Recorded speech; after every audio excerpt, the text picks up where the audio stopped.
بسم الله الرحمن الرحیم. السلام علیکم ملګرو. د رحمان بابا کلام سره ستاسو په خدمت کې حاضر یم.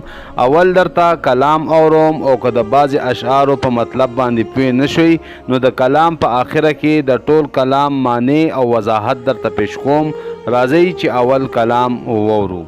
که په عقل پسې لاړم په کار نشو، که له بخته مې یاري غوښته یار نشو. غرونه غرونه خوب په ساس کې اوبو تختی، یار په سین زما د اوښکو بیدار نشو. معلومیږي زه کمبخت د درست جهان یم، چې د درست جهان دلدار می دلدار نشو. ما غندی او رکیب ستایی تاله ګوره، چې سړی ورته د سپي په مقدار نشو. که یې سلزله اقرار را سره وکړو، دا زما ناقرار زړه په قرار نشو. بی غمونو چې وخوړه یو زبله، په دنیا کې مې بالحسو غمخار نشو.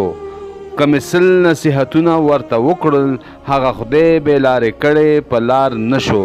سهل کار دی که رحمان په زړه ازار شم، چې خاطر د هغه مست ازار نشو. ملګرو راځئ چې درته اوس ټول کلام سره د وضاحت او معنو بیان کم. که په عقل پسې لاړم په کار نشو، که له بخته مې یاري غوښته یار نشو.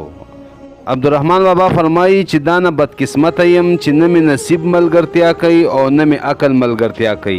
که کارونه نصیب ته پرېږدم نو هغه هم نه سمیږي، او که د عقل نه کار اخیستل غواړم نو عقل مې هم کار نه کوي. غرونه غرونه خوب په ساس کې اوبو تختی، یار په سین زما د اوښکو بیدار نشو. که یو سړی ډیر زیات ودوي، مطلب ډیر بیغمه ډیر ژور ودوي، خو چې یو څو څاڅکي کې اوبه پرې واچي نو هغه د خوبه راپاسي.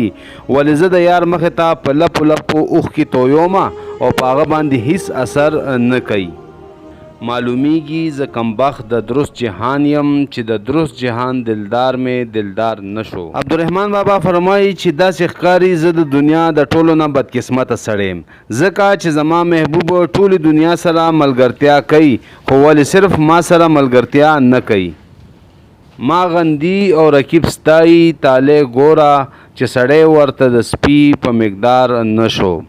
عبدالرحمن بابا فرمایي د نصیب ته مې ګوره، چې دا دلدار دا محبوب زما رټي ما ته خبرې کوي او د رکیب تعریفونه کوي. بالکل د سپو برابر مې هم نه ګڼي، سړی ورته اړو د سپي برابر هم نه ښکاري.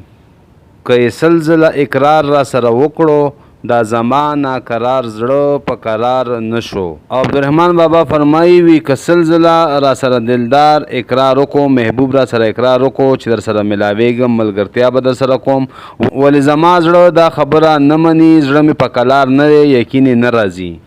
بې غمونو چې وخوړه یو زبله، په دنیا کې مې بالحسو غمخار نشو. بغیر د غمونو مې بل څوک داسې ملګری پیدا نشو چې هر وخت ما سره وي. صرف دا یو غمونه دي چې 24 غنټې ما سره وي، او همدا مې پاخه ملګري دي.